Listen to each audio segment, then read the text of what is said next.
Yes, as the name of the session suggests, this is about abstract argumentation.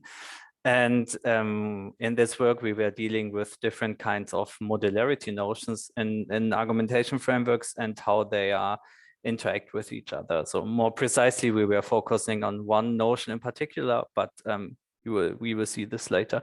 And I actually want to mention that this is joint work with Tom Friese.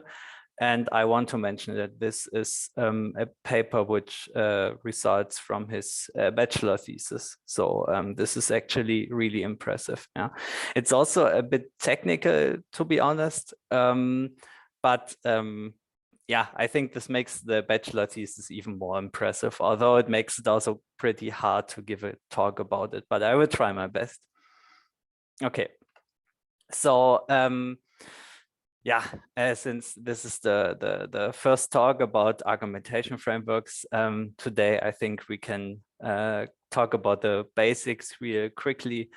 In argumentation, we have the setting that we have some kind of conflicting interests or multiple standpoints or points of view, and then we try to formalize the exchange of arguments. And in abstract Dung-style argumentation frameworks, we ignore the structure, the inner structure of the arguments, and we just view them as abstract entities. And yeah, so we have the arguments and the attack relation, which means that an argumentation framework, an abstract argumentation framework, is just a directed graph. So, and our goal is we want to find jointly acceptable sets of arguments. So, and I would just and then there are several or very many semantics in the literature, and I would just mention two here, two very basic semantics, and the first one is admissibility. So for a set of arguments to be admissible, we need two requirements. First, it should be conflict-free, so our arguments should not attack each other, and our set of arguments should be able to defend itself, which means that if there's an argument attacking our set of arguments, it should be counterattacked. So in our case here, we have that A and D is an admissible set of arguments, yeah, because they do not attack each other, as you can see. And for example, there is an attack from C to A, but it is counterattacked by D. And you can check this for every attack in this small example. Yeah. And the other semantics I want to mention here is stable semantics. For stable semantics, we also want to have a conflict-free set of arguments. And we want to attack each argument which is not in our extension. And so by accident, this set of arguments A and D here is also a stable extension because we attack C, B, and E. Okay, so that's the very, very basics in a nutshell. All right. So, and the first concept we need to talk about is the reduct of an argumentation framework. And so I will talk about the actual motivation for introducing this reduct a bit later, but for now, just bear with me. So the reduct is basically taking our argumentation framework and the set of arguments, and now we project it down to the set of undecided arguments. Yeah, so we say, okay, our arguments are accepted, the arguments in our set are accepted, the arguments we attack are rejected, and the remaining arguments are undecided. And the reduct consists of those arguments and their attacks which are undecided. So in this example here, we have an AF with 5 arguments.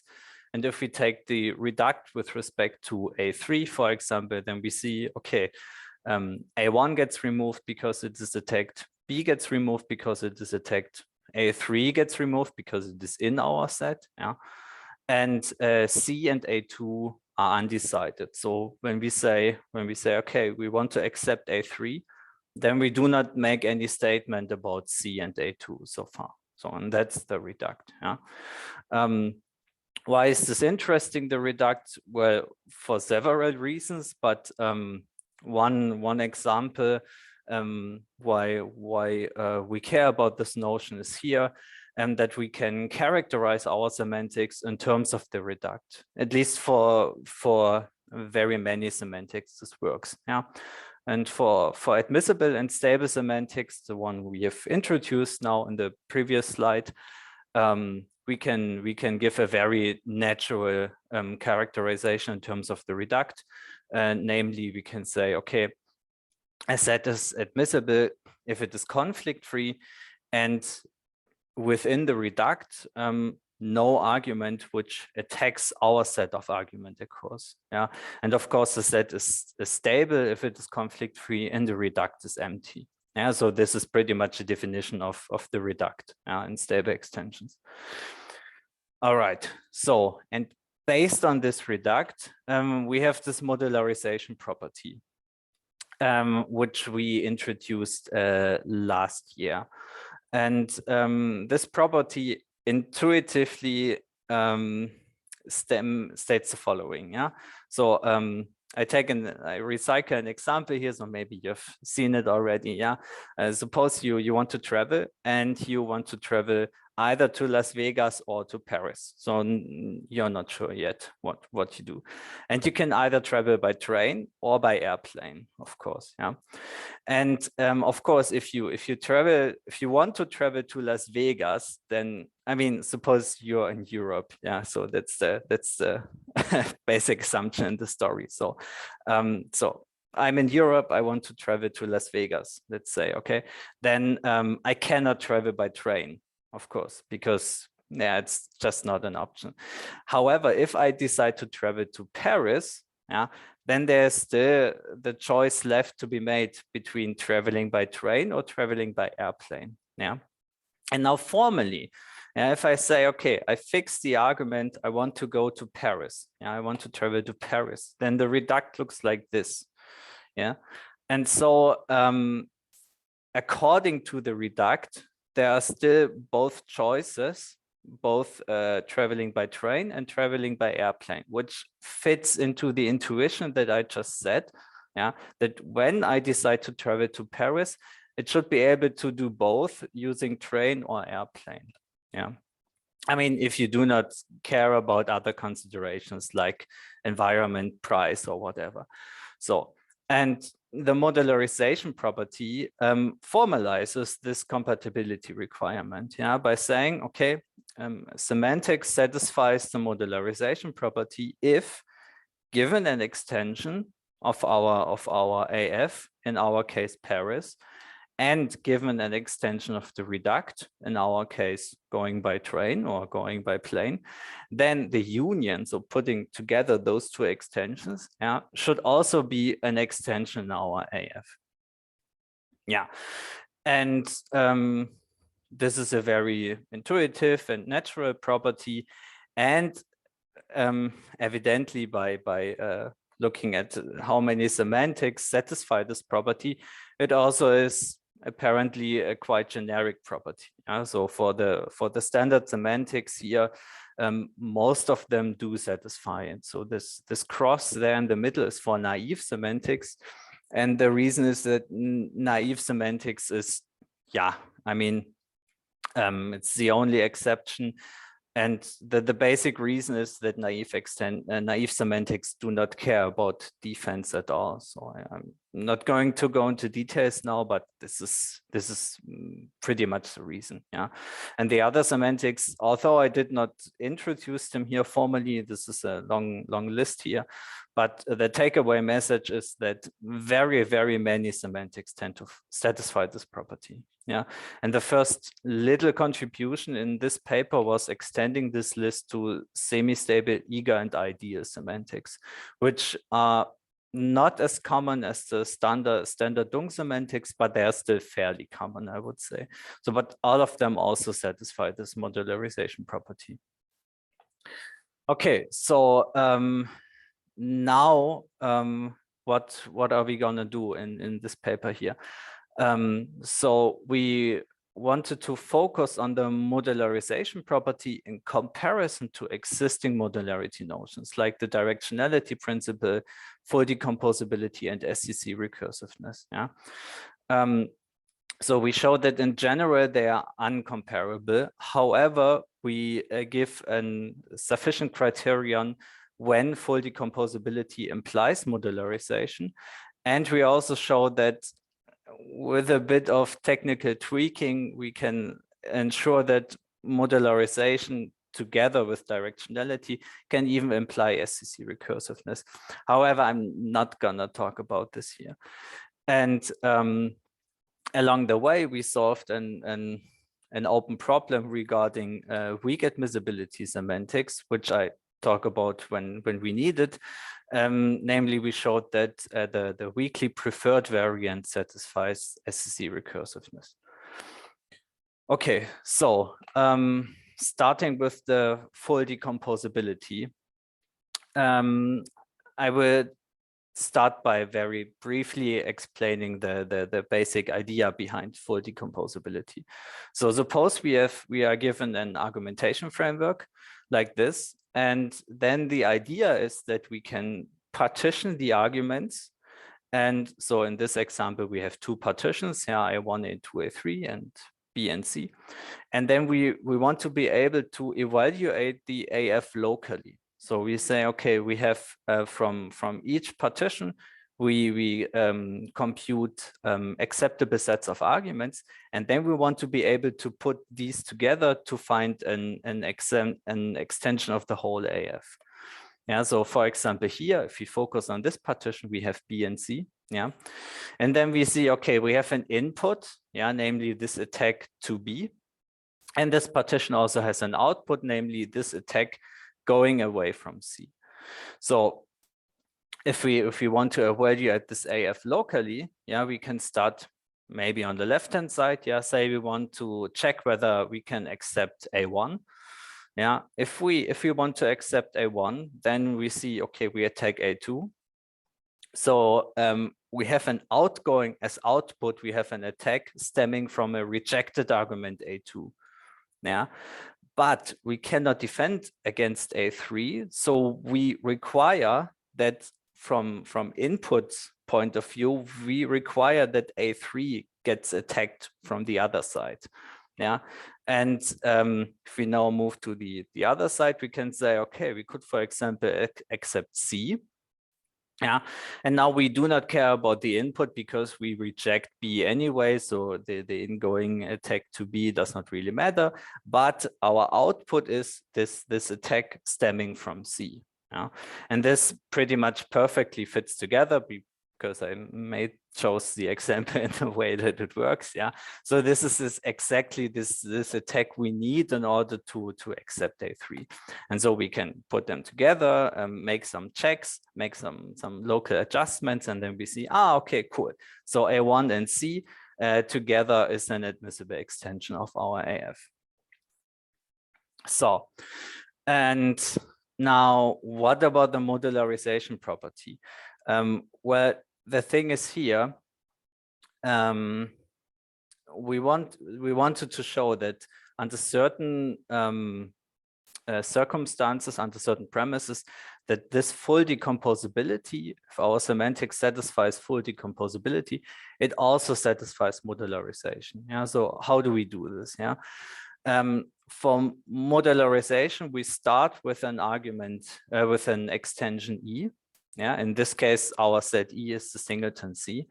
And now we construct a reduct. And in the reduct, we have an acceptable set, namely A1.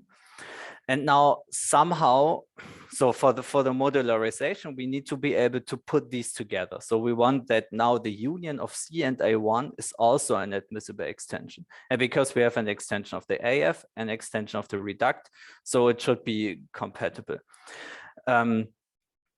And if we say, okay, our semantic satisfies full decomposability, then we can use the fact that we can compute these extensions locally.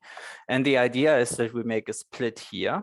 So the first partition is the range of our extension, and the second partition is just the remaining arguments corresponding to the reduct.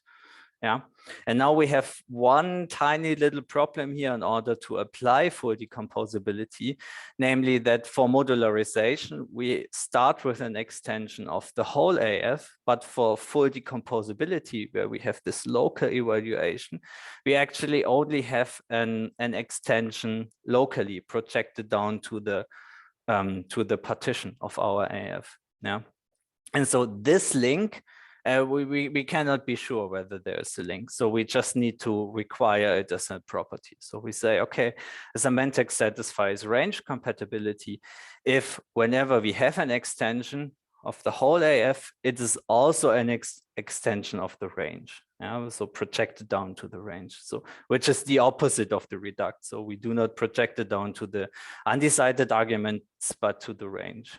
Yeah. So so you would say, okay, this is quite, this is an acceptable property because you would expect that most semantics satisfy this property. Yeah, so in fact, we looked into it and we saw, yeah, okay, most semantics satisfy it easily, kind of by definition. Yeah, and there's one more little step, because formally for full decomposability, we do not consider this AF here in principle, but we make some modifications to it. So we need another little property, which I'm not going to explain here in detail. That's why here this third item is just one more condition, but it's comparable to this range compatibility. So we have very, very mild assumptions. We say, okay, for completely based semantics, we say, okay, if we have full decomposability, range compatibility, and one more condition, then our semantics also satisfies modularization. So this is one of the first central results of this paper. Now you could say, okay, but we saw it in the table at the beginning that modularization is a very generic condition, but full decomposability, on the other hand, is a quite demanding condition. So is it not the case that probably this just always holds? So you could say, okay, is it not the case that full decomposability always implies modularization? Or the other notions from the literature, like directionality, SCC recursiveness? And the answer is no. Yeah. So in general, this is not the case. And for directionality and SCC recursiveness, we just could use examples from the literature. And for full decomposability, yeah, I mean, I'm not going to go into details here, but the idea is we considered an artificial semantics where you just pick the unattacked arguments. So all arguments with no ingoing attacks, and this semantics satisfies full decomposability, but not modularization. And the other direction, can we, given modularization, can we infer the other properties? And you are probably not surprised that this is not the case. Yeah. We just need to collect some properties we know from the literature. And there we find our counterexamples, for example, stable for directionality, preferred for full decomposability, and ideal for SCC recursiveness. Okay, so this is also not the case. Okay, all right. So for the last part, yeah, let me briefly introduce, recall SCC recursiveness, what the basic idea is. Yeah, so we are given an AF, yeah, and we partition it according to the strongly connected components, as you can see here in this picture. Yeah, and now what we want from SCC recursiveness, so what semantic satisfying SCC recursiveness, what we can do here is we can evaluate this graph SCC by SCC. Yeah, it's kind of comparable to full decomposability. Yeah, but for full decomposability, we want to be able to consider arbitrary partitions of our AF, and for SCC recursiveness, we only consider SCCs. So in principle, the structure of the partitions is given from the graph. And now say, okay, suppose we have some kind of choice on the first SCC. Yeah, I just pick A1 again. So for naive, this would work. This is a naive extension. Yeah, and then I say, okay, now I'm done with the first SCC. So this is done. Yeah, and then I have this outgoing attack from A2, and A2 is rejected because it's attacked by A1. So for the second SCC, I do not care. And then I can pick my B. And now B attacks C. And so the third SCC is defeated and I can't do anything anymore. So, and this way I just computed at CF2 extension, namely A1 and B. So, and this is the basic idea of SCC recursiveness. So, and now why is, yeah, so, and what was the catch here?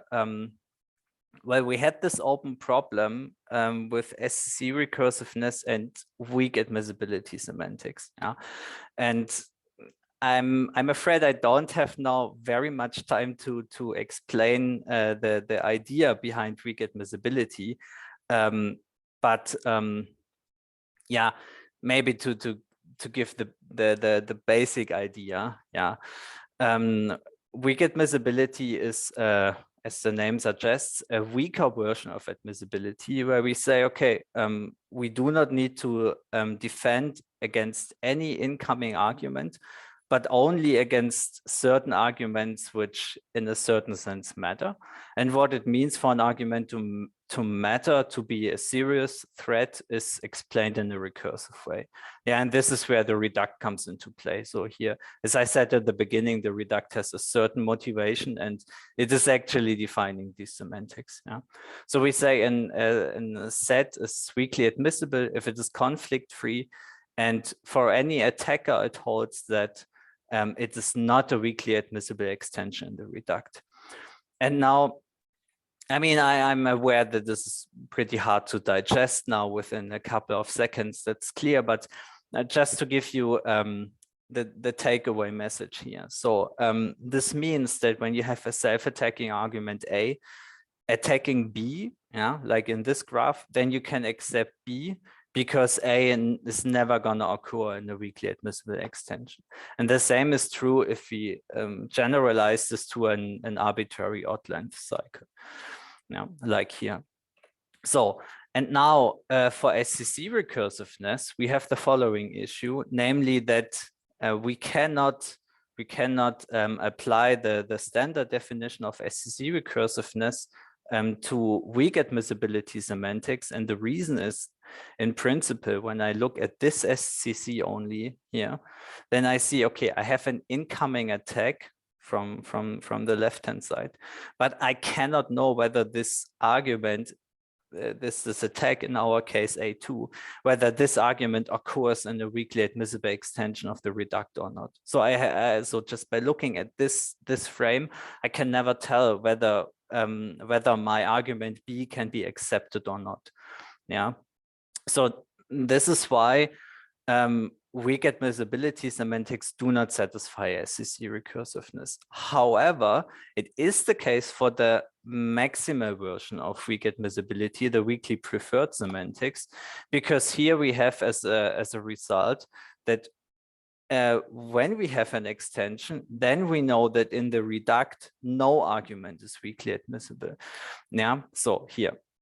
Yeah, and so that's why we can go from left to right through the SCCs and say, okay, in the first SCC, there's no argument acceptable.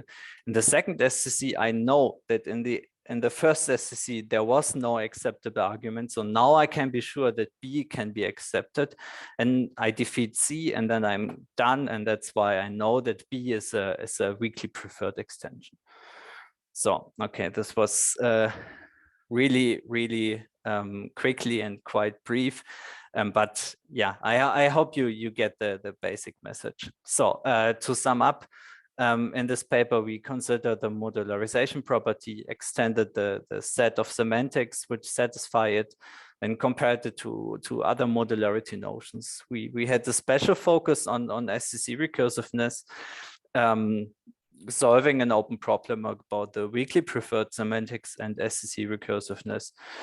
Yeah, and for future work, what you can always do in AF research is you can investigate more semantics, and maybe a bit more interesting in this case, one could extend the amount of modularity notions we considered here, because we started with SCC recursiveness, directionality, and full decomposability, but of course there are more notions that you could investigate.